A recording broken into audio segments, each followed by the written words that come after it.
Hello friends, welcome to my YouTube channel Saumya maths classroom.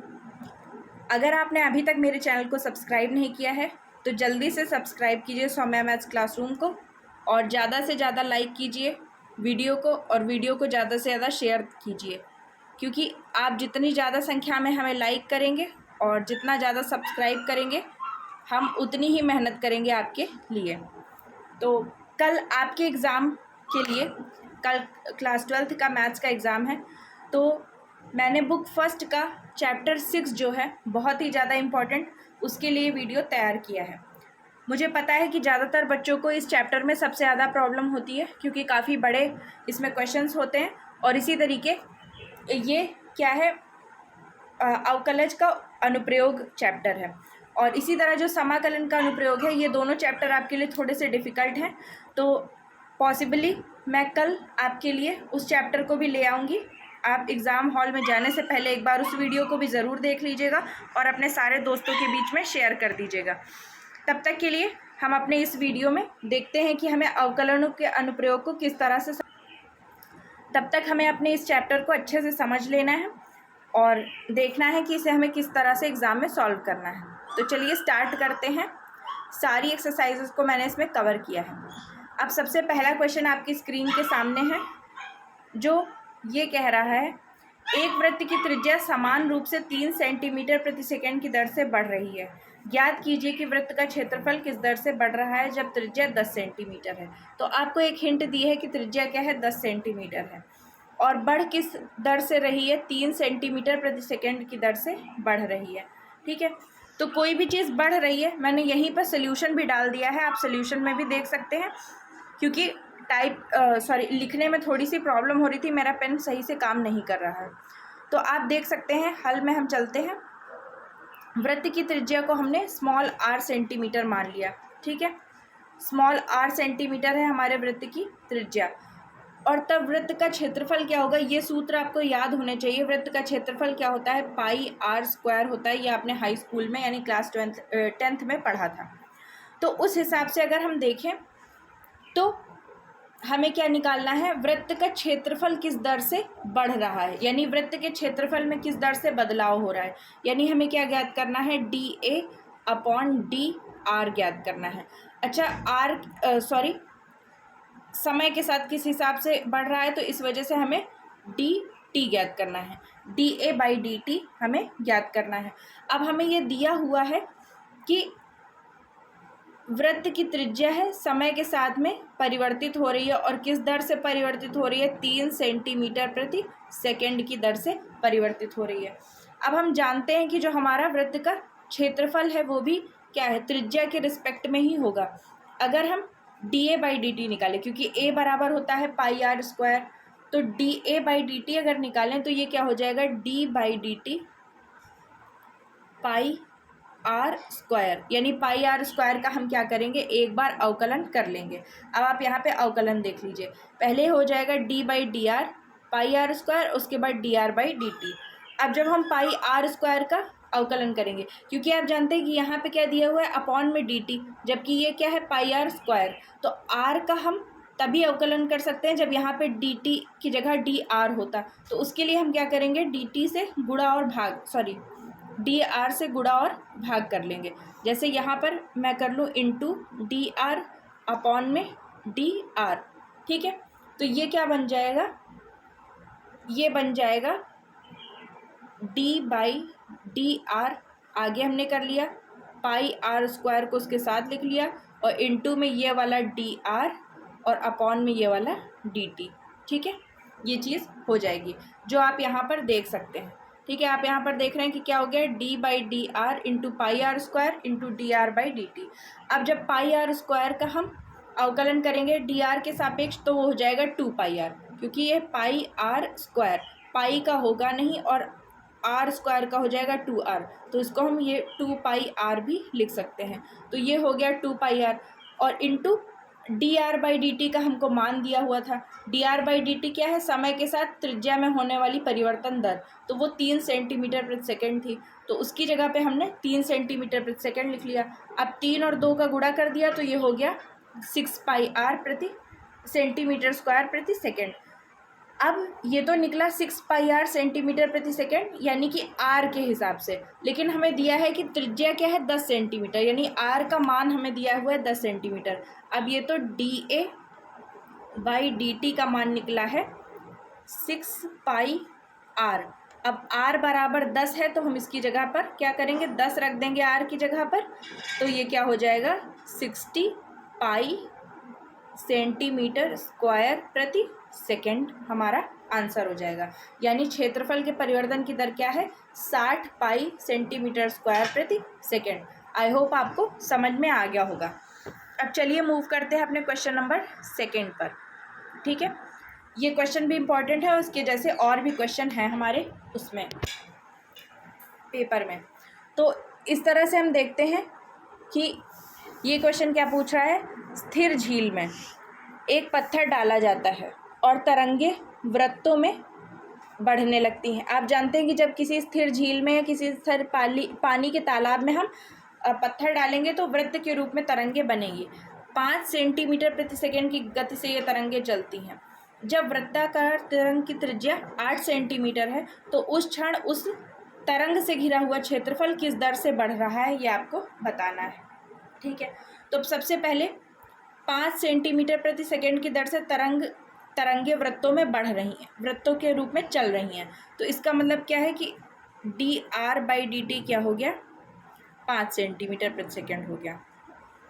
अब क्यों हो गया, क्योंकि जो हमारी तरंग है, तरंग में एक ही चीज़ है उसकी त्रिज्या, तो त्रिज्या ही बढ़ रही है। तरंग के बढ़ने का मतलब क्या हुआ कि यहाँ त्रिज्या अगर r1 थी तो बढ़ कर के क्या हो गई r2 हो गई। तो इसका मतलब क्या है, त्रिज्या हमारी बढ़ रही है तभी तरंग बढ़ रही है। और त्रिज्या बढ़ किस चीज़ के हिसाब से रही है, समय के हिसाब से, इसलिए dr/dt का मान क्या होगा 5 सेंटीमीटर प्रति सेकेंड होगा।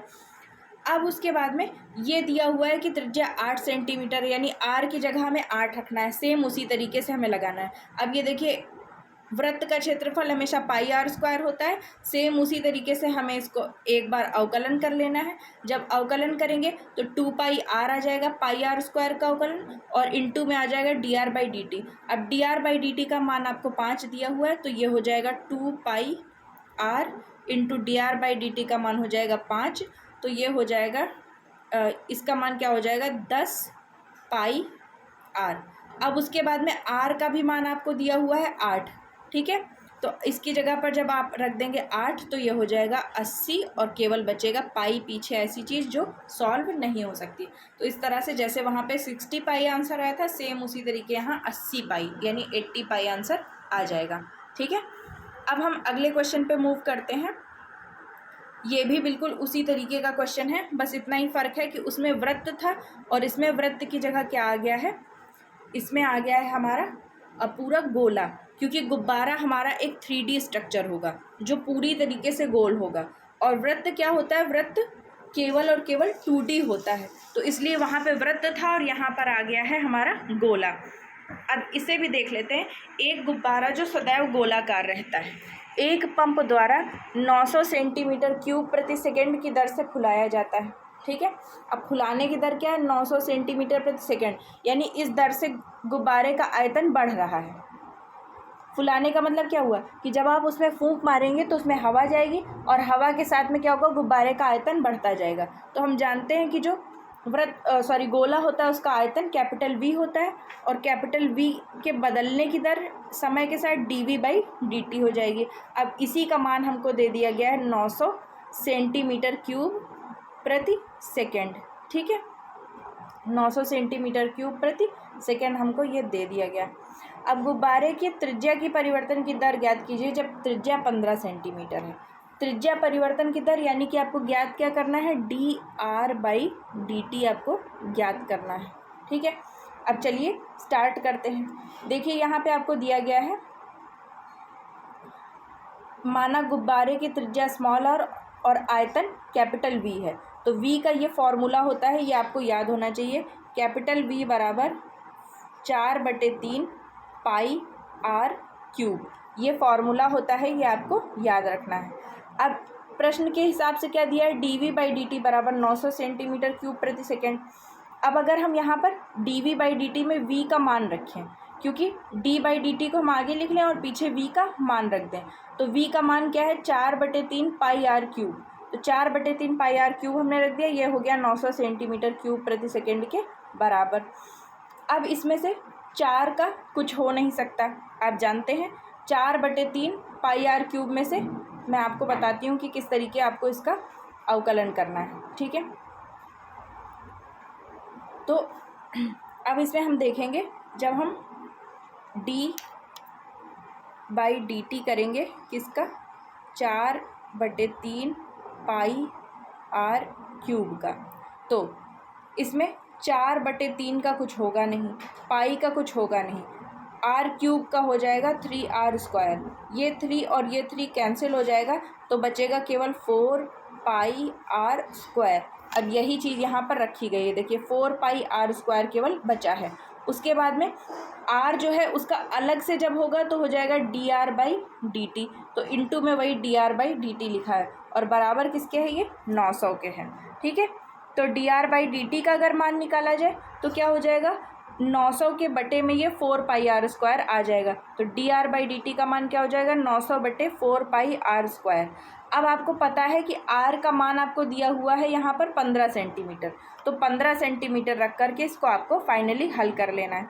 जब आप हल करेंगे तो यहाँ r² है, r² 15 × 15 हो जाएगा यानी 225, और 225 को आप 4 से गुणा करेंगे तो आएगा 900। 900 से 900 पूरा कट जाएगा, ऊपर बचेगा केवल 1 और नीचे बचेगा केवल पाई।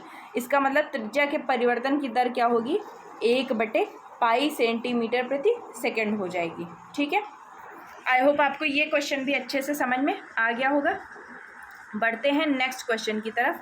ये भी सेम वैसा ही क्वेश्चन है, क्योंकि वहाँ पे क्या था, गुब्बारा था, यहाँ हवा का बुलबुला है। अब दोनों क्या हैं, आकार दोनों का एक ही है, गोलाकार। अब सेम देखिए उसी तरीके से इसे भी हल किया गया है। हवा के बुलबुले की त्रिज्या 1/2 सेंटीमीटर प्रति सेकेंड से बढ़ रही है, यानी dr/dt दिया है। बुलबुले का आयतन किस दर से बढ़ रहा है, जबकि त्रिज्या 1 सेंटीमीटर है। अब ये उसी क्वेश्चन से उल्टा क्वेश्चन है। वहाँ पे आपको dv/dt दिया था, dr/dt निकालना था। यहाँ पे आपको क्या करना है, dr/dt दिया हुआ है, dv/dt निकालना है। तो आई होप आप ये क्वेश्चन सॉल्व कर लेंगे, और साथ में सोल्यूशन भी दिया हुआ है तो आप उसे देख सकते हैं, ठीक है। अब हम अपने अगले क्वेश्चन की तरफ बढ़ते हैं, जो कि बहुत ही ईजी है। इसमें देखते हैं, एक वस्तु की x इकाइयों के उत्पादन की लागत cx रुपीज़ है, ठीक है।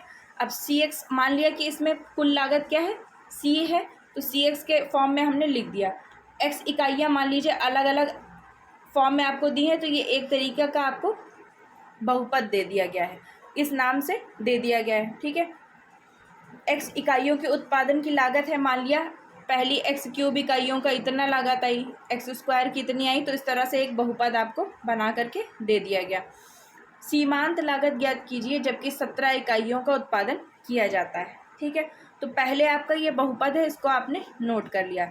अब सीमांत लागत क्या होती है, इसको हम MC से प्रदर्शित करते हैं, और इसका मान क्या होता है, dc/dx होगा। यानी हमको ये जो cx दिया है इसका अवकलन करना होगा x के सापेक्ष, और वही क्या होगा, हमारा mc का मान होगा। तो c का अवकलन आपको x के सापेक्ष करना है, बहुत ही आसान है, क्योंकि 0.007 का होगा नहीं, 0.003 का होगा नहीं, 15 का होगा नहीं, x³ का 3x² हो जाएगा, x² का 2x हो जाएगा, और x का 1 हो जाएगा। तो इस तरह से सिंपली आपको इसका अवकलन कर लेना है, जो कि ये आ गया। अब इसके बाद में आपको साथ में दिया हुआ था कि 17 इकाइयों का उत्पादन किया गया है, तो x का मान क्या रख देंगे, 17 रख देंगे, क्योंकि x इकाइयों की बात की गई थी। आगे दे दिया गया कि x बराबर क्या है, 17 है, तो उसी में आप x का मान जब 17 रख के हल करेंगे तो आपको इसका आंसर मिल जाएगा। इस क्वेश्चन में कुछ भी कठिन नहीं है, बस ये क्वेश्चन इम्पॉर्टेंट है, इस वजह से मैं इसे अपने साथ ले आई थी। अब इसके आगे हम फिर से क्वेश्चन पढ़ते हैं। देखिए अगला क्वेश्चन क्या है, एक वृत्त की त्रिज्या r बराबर 6 सेंटीमीटर है, r के सापेक्ष क्षेत्रफल में परिवर्तन की दर है।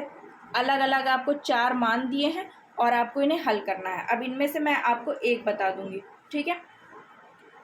माना वृत्त की त्रिज्या ए होगी, क्योंकि वृत्त की बात है, माना वृत्त की त्रिज्या आर होगी और उसका क्षेत्रफल ए होगा। अब हम जानते हैं कि कैपिटल ए बराबर क्या होता है, पाई आर स्क्वायर होता है।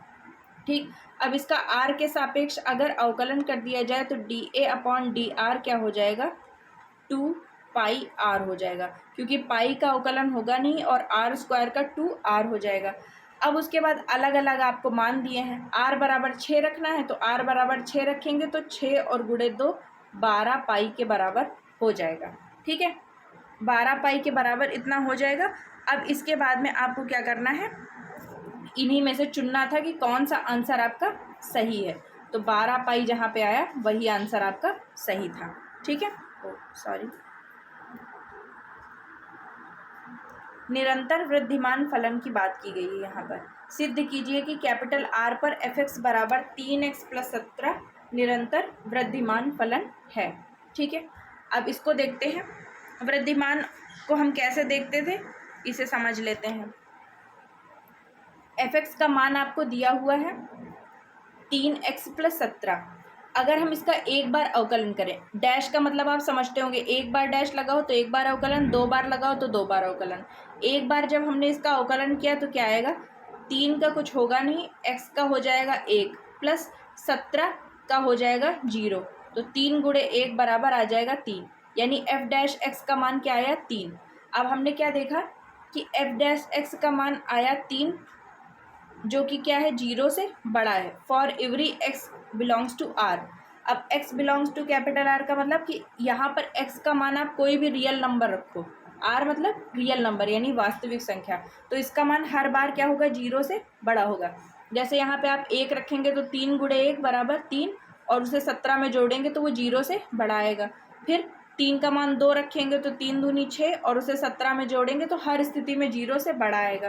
तो अगर ये 0 से बड़ा आ रहा है x बिलोंग्स टू r पे, यानी x का रियल नंबर यानी वास्तविक संख्या में कोई भी मान रखने पर अगर f डैश x यानी एक बार अवकलन करने पर जो आया है उसका मान अगर 0 से बड़ा है, तो इसका मतलब क्या है कि ये r पर निरंतर वृद्धिमान फलन है, यानी हर बार मान क्या होगा, बढ़ता जाएगा। ठीक है, अगला क्वेश्चन बहुत इंपॉर्टेंट है और इजी भी है। सिद्ध कीजिए 0, π/2 में y बराबर 4 sin थीटा बटे 2 + cos थीटा माइनस थीटा का एक वृद्धिमान फलन है। ठीक है, अब इसको आपको क्या करना है, पहले तो इसे आपको थीटा के सापेक्ष इसका अवकलन कर लेना है। थीटा के सापेक्ष अवकलन करेंगे dy/d थीटा आ जाएगा। अब यहाँ तक तो पूरा अवकलन ही किया गया है, ये फाइनल आंसर निकला है अवकलन का। ठीक है, अब इसमें आपको क्या करना है, 4 - cos थीटा का मान 0 से बड़ा होगा और 2 + cos थीटा का होल स्क्वायर का भी मान 0 से बड़ा होगा, क्योंकि आपको सीमा कौन सी दी गई है, अंतराल 0, π/2 का दिया गया है। अब 0 से π/2 पे आप जानते हैं कि cos थीटा का मान क्या होता है, 0 से 90 डिग्री तक cos थीटा का मान घटता है, तो हर स्थिति में क्या होगा, थीटा का मान, कॉस थीटा का मान क्या होगा, पॉजिटिव होगा। 0 से 90 तक कॉस थीटा क्या रहता है, पॉजिटिव रहता है, तो जब पॉजिटिव होगा तो इसका मतलब इसका मान क्या आएगा, पॉजिटिव आएगा, और जब पॉजिटिव मान आता है तो वो 0 से बड़ा होता है, क्योंकि हम जानते हैं कि जो माइनस वाले नंबर होते हैं, -1 -2, ये 0 से छोटे होते हैं, जबकि +1 +2 +3 ये सब क्या होते हैं, 0 से बड़े होते हैं। तो इसका मतलब है कि 0 से लेके π/2 तक इन सब का मान क्या होगा, पॉजिटिव होगा, इसलिए ये सब क्या होंगे, 0 से बड़े होंगे। अब 0 से बड़े होने की वजह से क्या होगा, ये भी 0 से बड़े होंगे, तो इसका मतलब जब cos थीटा 0 से बड़ा होगा तो dy/d थीटा आया है जो, वो भी 0 से बड़ा होगा, क्योंकि हर जगह पे cos थीटा आ रहा है, देखिए हर जगह पे cos थीटा आ रहा है, तो इसका भी मान 0 से बड़ा होगा। तो इसका मतलब क्या है कि थीटा का ये एक वृद्धिमान फलन हो जाएगा। अगर इस अंतराल में cos थीटा का मान 0 से बड़ा है तो dy/d थीटा का भी मान 0 से बड़ा होगा, तो इसका मतलब है कि y क्या है, थीटा पर एक वृद्धिमान फलन है। अब अगला क्वेश्चन बहुत इंपॉर्टेंट है और इजी है, इसको आप खुद लगा सकते हैं। जिस तरीके अभी मैंने आपको पिछला क्वेश्चन बताया था, ये उसी तरीके का क्वेश्चन है सेम। यहाँ पर कुछ छोटा सा दिख रहा है, थोड़ा सा इसे मुझे अलग कर लेना था, सॉरी। देखिए क्वेश्चन पहले देखते हैं। प्रवणता 0 वाली सभी रेखाओं का समीकरण ज्ञात कीजिए जो वक्र y बराबर 1/x² - 2x + 3 को स्पर्श करती है। ठीक है, यानी एक ऐसी रेखा जो इस रेखा को स्पर्श करती है उसका हमें समीकरण ज्ञात करना है। और उसकी प्रवणता क्या होनी चाहिए? 0 होनी चाहिए। प्रवणता 0 होने का मतलब है कि वो बिल्कुल सीधी रेखा हो। अब वक्र का समीकरण हमें दिया हुआ है, y बराबर 1/x² - 2x + 3। अब अगर इसका हम अवकलन कर दें तो अवकलन करने पर अब देखिए ये हिस्सा छोटा है पर कोई दिक्कत नहीं है। मुझे पता है कि आप लोगों को अब तक अवकलन करना तो आता ही होगा, क्योंकि मैं रिवीजन करने के हिसाब से आपको बता रही हूँ इसको। तो सॉल्व करने पर क्या आया? -2x - 1। आपको आज अवकलन पर टाइम नहीं वेस्ट करना है, आपको केवल और केवल ये देखना है कि आंसर आपका किस तरह से आएगा, यानी कि किस चीज़ को आपको सॉल्व करके आंसर को निकालना है, किस तरह से सॉल्व करना है। आज आपको केवल और केवल क्या देखना है? टेक्निक देखनी है सॉल्व करने की। बाकी आपको इससे कोई मतलब नहीं है कि अवकलन किस तरह से किया गया। अब ये मान जो आया, क्योंकि बता दिया गया है कि रेखा की प्रवणता 0 है, तो प्रवणता यही चीज़ होती है, dy/dx ही प्रवणता होती है। तो इसकी जगह पे आपने 0 रख दिया, यानी यहाँ पे क्या हो गया? बराबर 0। अब बराबर 0 रख के हल कर लिया, 0 के बटे में 1 मानेंगे और कैंची गुणा करेंगे तो बचेगा क्या? केवल -2x - 1 बचेगा, क्योंकि इसका गुणा 1 से हुआ है और इसका गुणा 0 से हुआ है, इसलिए बराबर में क्या हो जाएगा? 0 हो जाएगा। अब इसको हल करेंगे जब, तो क्या होगा? x का एक मान निकलेगा। x का मान क्या निकलेगा? 1 निकलेगा।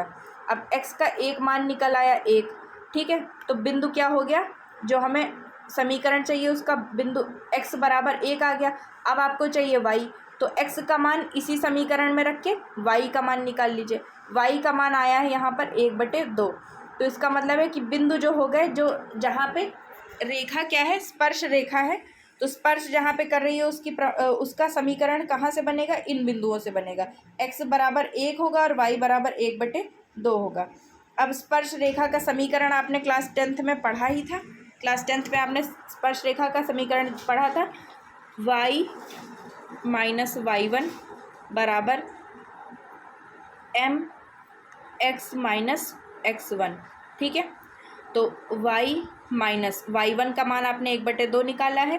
प्रवणता आपको दी हुई है कि 0 है। अब x - x1 का मान रखने की कोई ज़रूरत ही नहीं है, या रखें तो x और माइनस x का मान अभी आपने निकाला था कि क्या है? 1 है।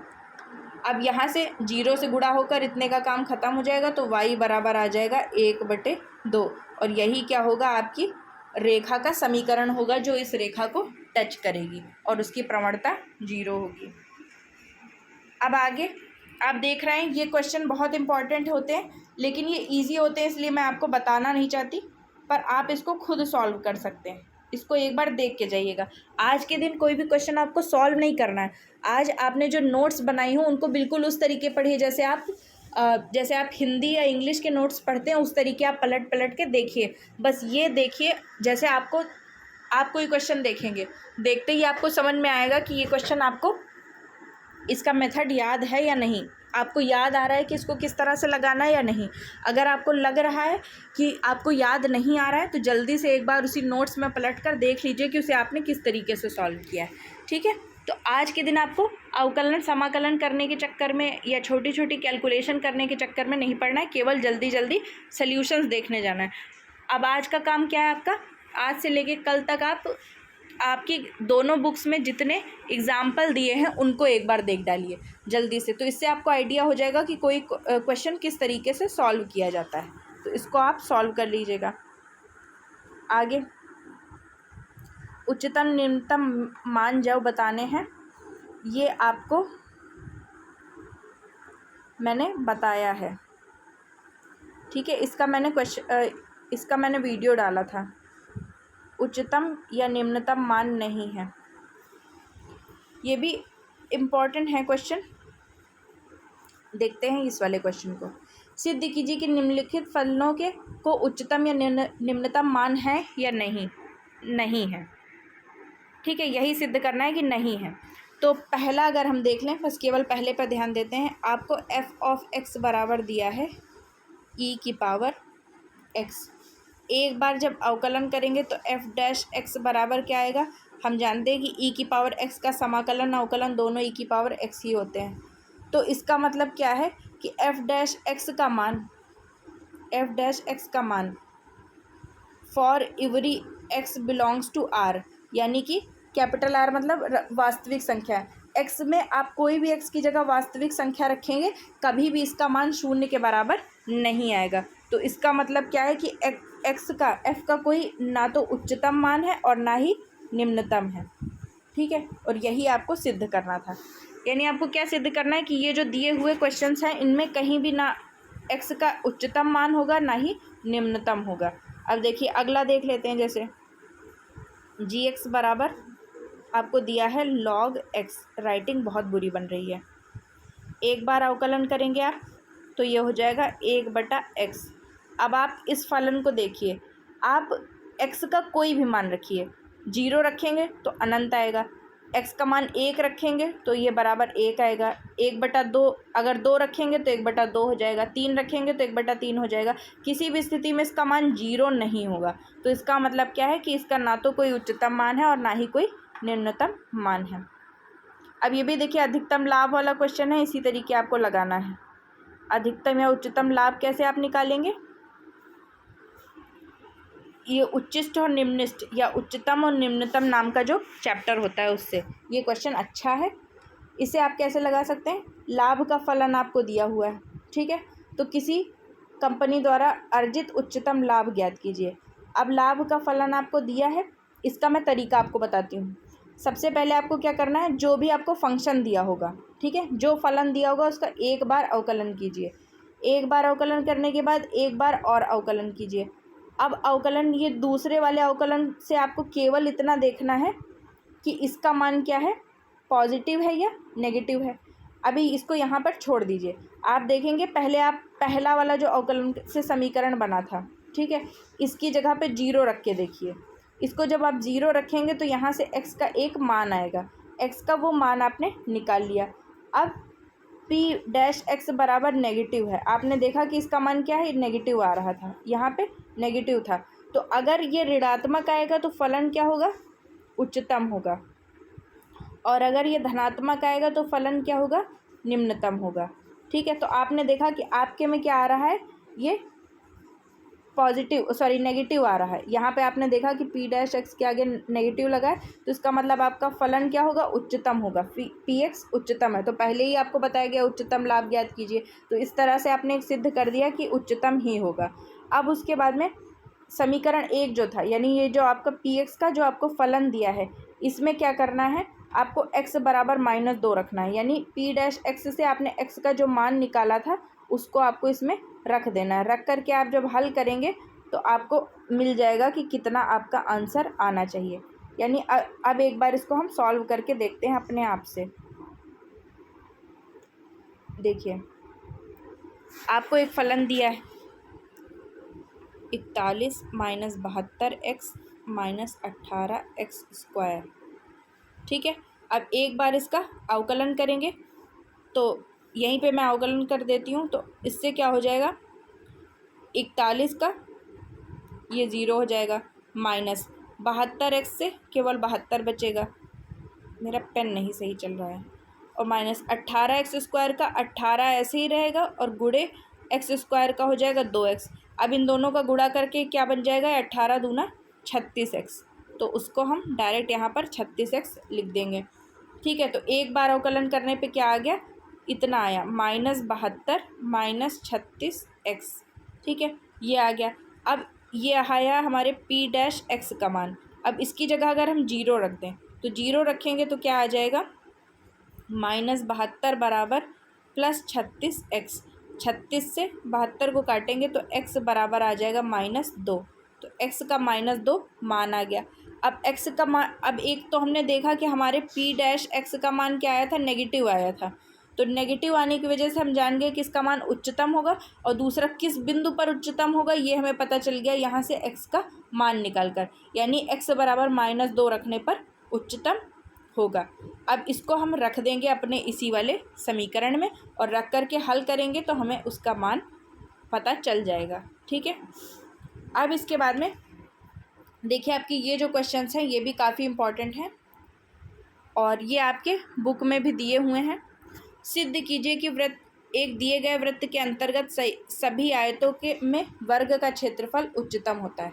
यानी जब आप किसी वृत्त के अंदर कोई आयत बनाएंगे तो उन आयतों में जो एक वर्ग बनेगा उसका क्षेत्रफल उच्चतम होगा। अब आप कहेंगे वर्ग आयत में कैसे बनेगा, यानी वर्ग भी एक प्रकार का क्या होता है, आयत होता है। आयत की खासियत क्या होती है कि उसकी आमने सामने की भुजाएं बराबर होती हैं। तो आप देखेंगे कि वर्ग की भी तो आमने सामने की भुजाएं बराबर होती हैं, बस खासियत ये होती है कि उसकी चारों भुजाएं ही बराबर होती हैं। तो इस तरह से हम कह सकते हैं कि वर्ग भी एक प्रकार का आयत होता है। तो जब हम किसी वृत्त के अंदर आयत बनाएंगे तो उसमें उस आयत का क्षेत्रफल सबसे बड़ा होगा जो वर्ग होगा। ठीक है, तो यही हमको सिद्ध करना है। अब हम जानते हैं कि जैसे हमने ये एक वृत्त बनाया है और वृत्त के अंदर एक आयत बनाया है, और उस आयत का एक हमने विकर्ण भी खींच लिया है। तो विकर्ण खींचने और विकर्ण खींचने के बाद हमने सबके नामकरण कर लिए हैं। लंबाई हमने x, चौड़ाई को y मान लिया है। ठीक है, और इसको हमने विकर्ण को क्या मान लिया है, स्मॉल a मान लिया है। अब उसके बाद में हम देखते हैं कि अगर हम a का मान निकालना चाहें, ठीक है, तो क्या होगा। इसको हमने स्मॉल a मान लिया है और ये भी एक a है, तो a और a मिलकर के 2a हो गया। यानी अगर हम यहाँ इस त्रिभुज का क्षेत्रफल निकालना चाहें, त्रिभुज में पाइथागोरस प्रमेय लगाएं तो क्या होगा, आधार का वर्ग प्लस लंब का वर्ग बराबर क्या होता है, a + a बराबर 2a, 2a का वर्ग यानी कि कर्ण का वर्ग। ठीक है, तो ये तो हो गई पाइथागोरस प्रमेय जो यहाँ पर लिखी गई है। अब इसे अगर हम हल करें तो 2a का स्क्वायर जब करेंगे तो 2 का स्क्वायर 4 हो जाएगा और a स्क्वायर का मान a स्क्वायर हो जाएगा। तो इस तरह से आप देख रहे हैं कि यहाँ पर आपको ये चीज़ दी हुई है। कहाँ दी है, x² + y² = 4a²। अब अगर यहाँ से y का मान निकालेंगे तो y का मान इतना आ जाएगा √4a² - x²। अब इसी जगह से हम क्या करेंगे, इसी को हम, अब ये हो गया y का मान। अब हम जानते हैं जो हमारे आयत का क्षेत्रफल होता है वो क्या होता है, लंबाई गुणे चौड़ाई होता है। तो x यहाँ पर लिखा है और y का ये वाला मान यहाँ पीछे रख देंगे, तो इसलिए आयत का क्षेत्रफल a बराबर क्या हो जाएगा, x इंटू, और ये y का मान है पीछे, तो x इंटू वाई हो गया। अब x इंटू वाई रखने के बाद में अब यहाँ पे हम क्या करेंगे, इसका x के सापेक्ष अवकलन कर लेंगे। अवकलन करने पे हमको इतना प्राप्त होगा।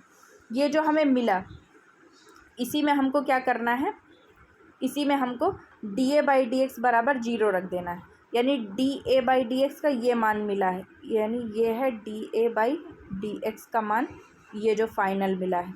अब इसमें हम dA/dx बराबर 0 रखेंगे तो 0 रख के हमें यहाँ से x का मान मिल जाएगा।